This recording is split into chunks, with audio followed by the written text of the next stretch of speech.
By the spring of 1864, the Confederacy was gasping for air.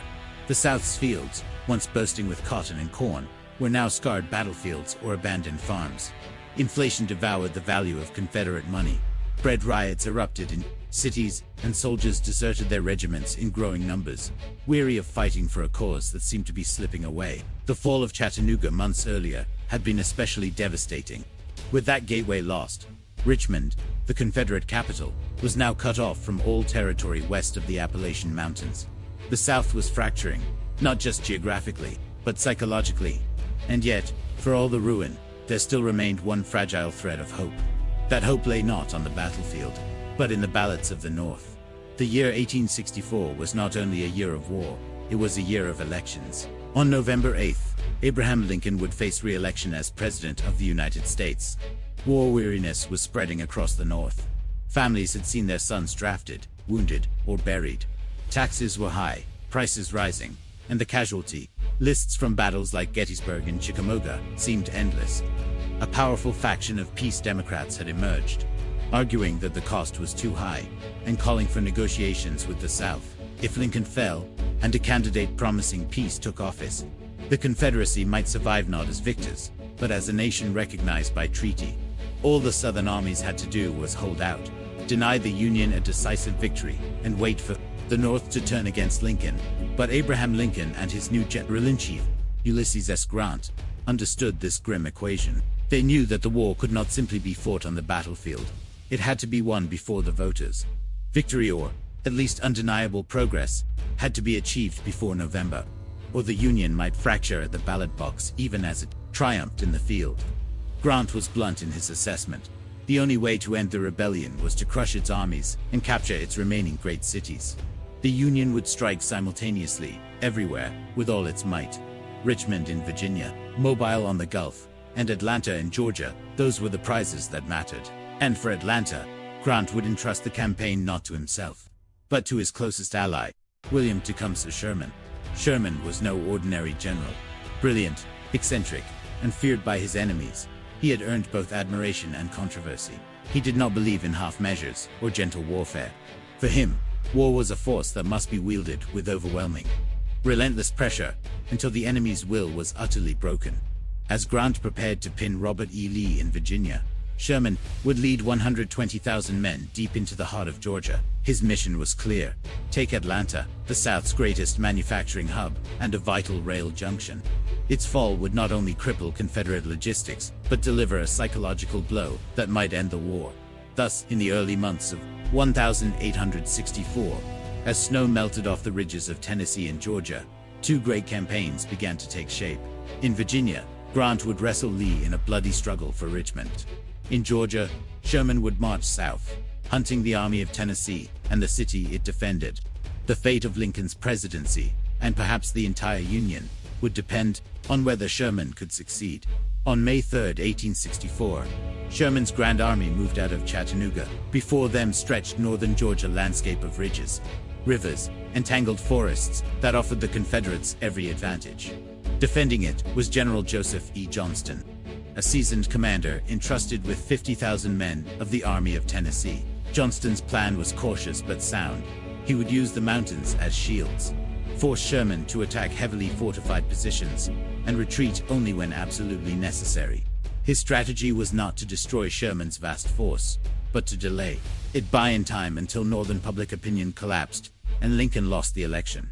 Sherman, however, was too shrewd to be baited into costly assaults. He understood that Johnston's army was the true prize, not the ground it defended. Time and again, Sherman maneuvered around Johnston's flanks, forcing the Confederates to retreat or risk encirclement. At Dalton and Rocky Face Ridge, Sherman feinted in front, then sent a corps through Snake Creek Gap to threaten Johnston's rear. Though the Confederates escaped, it was clear that Sherman would not bash his head against the rocks. At Resaca, the armies clashed in bloody combat, each side suffering thousands of casualties. But once more, Johnston withdrew, refusing to risk destruction. This pattern repeated across Georgia. Daresville, Cassville, Dallas, New Hope Church. Johnston constructed elaborate defenses, hoping Sherman would attack. Sherman sidestepped, threatening the next railroad or crossroads until Johnston abandoned his lines. It was a grueling chess match. For every mile gained, Sherman extended his supply lines deeper into hostile territory, while Johnston's soldiers, though retreating, remained intact and dangerous. By June, the armies faced each other near Marietta, where Johnston anchored his defenses on Kennesaw Mountain. Here, Sherman's patience broke. The rain-soaked roads, the endless retreats, and the growing criticism from Washington pushed him into ordering a direct assault. On June 27th, Union troops surged forward in massed columns. They were met with a storm of musket fire and artillery. Whole brigades were shredded before reaching the Confederate lines.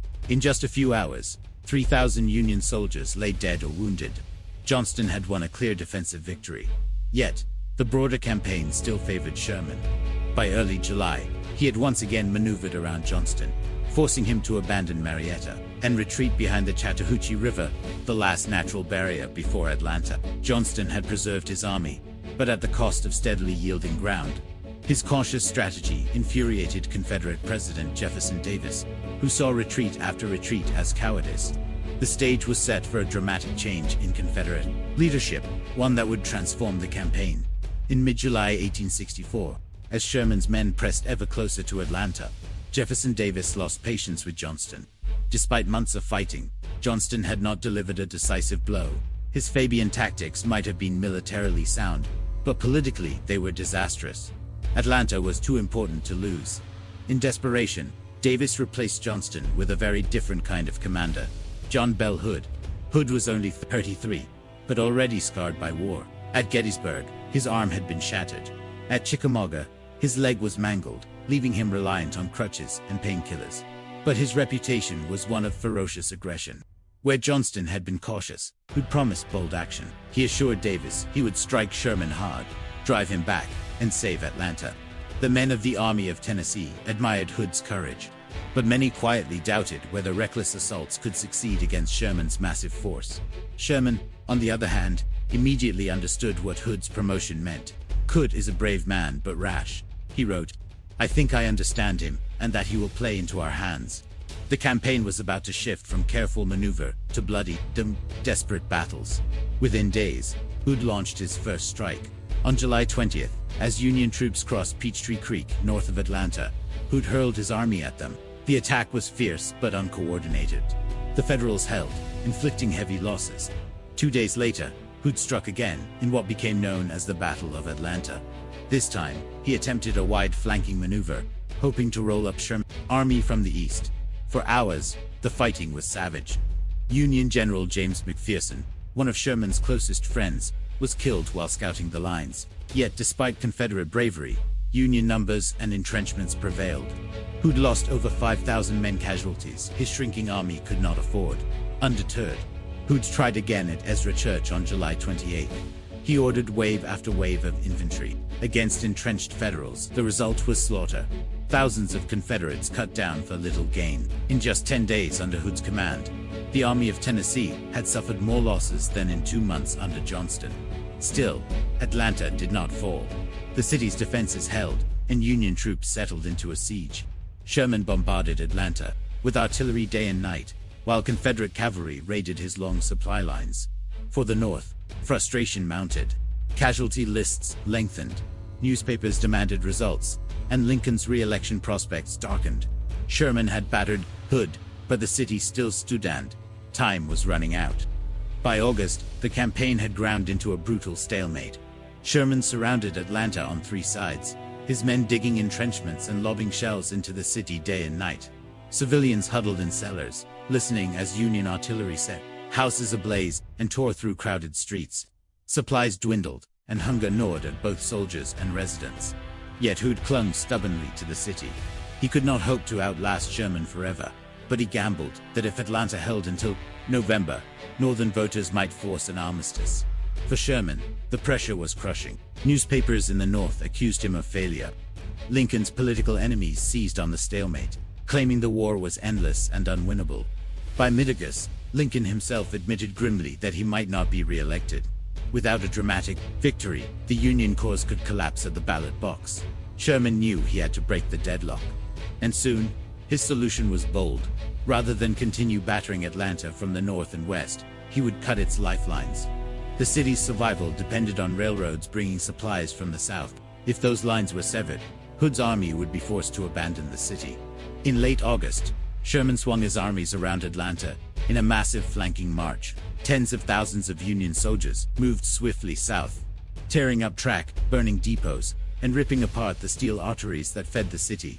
At Jonesboro, Hood struck back.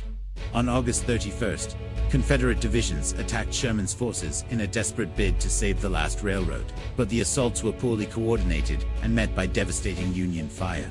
The Confederates were thrown back with heavy losses. Realizing the city could no longer be supplied, Hood made the agonizing decision to evacuate. On the night of September 1st, ammunition trains exploded in fiery blasts, warehouses burned, and Confederate troops slipped out of Atlanta. The next morning, Union troops entered the smoldering city. On September 2nd, Sherman telegraphed Lincoln, "Atlanta is ours," and fairly won. The news electrified the North. Cheers erupted in city streets, church bells rang, and Lincoln's re-election prospects revived overnight. Atlanta's fall was more than a military triumph, it was a political earthquake. The capture of Atlanta transformed the war's political landscape. Just weeks earlier, Lincoln had been preparing for defeat. Now, with Atlanta in Union hands, the momentum shifted. Dramatically, Northern newspapers that had been calling for peace suddenly declared confidence in ultimate victory. The Democratic candidate, George McClellan, found his campaign collapsing. When Americans went to the polls in November, Lincoln won re-election by a wide margin. The Confederacy's last hope that the North would lose the will to fight was shattered, but the fall of Atlanta was not just symbolic. It struck at the very heart of the Confederate war machine. Atlanta had been the South's most important manufacturing center, producing cannons, rifles, and ammunition. Its railroads linked the Deep South to Virginia. With its loss, the Confederacy's ability to move troops and supplies was crippled. Morale in the South plummeted. Civilians who had endured years of hardship now faced the prospect that defeat was inevitable. Soldiers deserted in greater numbers, letters from home filled with despair, and even Confederate leaders admitted privately that the war was turning hopeless. For Sherman, however, Atlanta was only the beginning. He believed that destroying armies and capturing cities was not enough. The Confederacy's will to resist had to be broken completely. The South, he declared, must be made to feel the hard hand of war. With Atlanta secured, he prepared for an even more audacious campaign, one that would carve his name into history and burn itself into the Southern memory forever. In November 1864, Sherman set out on his infamous march to the sea. Leaving Atlanta in ruins, he cut loose from his supply lines and led 62,000 men on a 250-mile trek across Georgia to Savannah. It was a campaign unlike any seen before in American history. Sherman's army lived off the land, seizing livestock, food, and supplies. From farms and plantations, anything they could not carry, they destroyed. Railroads were torn up, their tracks heated and twisted into Sherman's neckties. Barns, mills, and warehouses went up in flames. This was more than strategy, it was psychological warfare. Sherman wanted to show the South that its government could not protect it, that resistance was futile, and that continued war would bring only ruin.